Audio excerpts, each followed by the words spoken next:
சோள மாவை ஆட் பண்ணி தண்ணி ஊற்றாமல் இப்படி பிசைஞ்சு உருண்டை பிடிச்சி வச்சுட்டேன். இதில் பார்த்திங்கன்னா உங்களுக்கு முட்டை தனியாக உடச்சி வச்சுருக்கோம். ரவுண்டு பண்ண எடுத்துக்கலாம். ரவுண்டு பண்ண எடுத்துகிட்டு நான் இப்போ மிக்சியில் போட்டு தண்ணி ஊற்றாமல் அரைச்சிட்டேன். நீங்கள் பாருங்கள் எப்படி உதிரியாக வந்திருக்கு. இந்த மாதிரி நைஸ் பண்ணி எடுத்துக்கணும். இது நம்ம இப்படி நல்லா உருண்டை பிடிச்சி வச்சுக்கிறோம். இதை உருண்டை பிடிச்சிட்டு இது நான் இப்போ ப்ரெட்டெல்லாம் தூள் பண்ணிட்டேன்.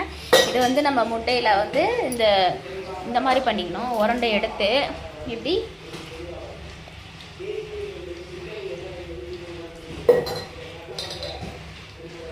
கெட்டியாக நம்ம பிசைஞ்சிக்கணும்.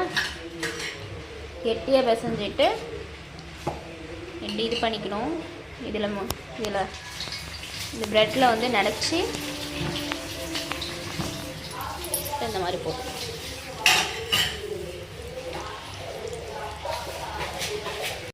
இந்த மாதிரி ஸ்பைஸியாக வந்துடும். உங்களுக்கு பாருங்கள் எவ்வளோ அழகாக வந்திருக்கு.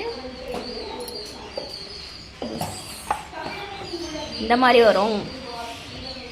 எவ்வளோ சூப்பராக வந்துடுச்சு.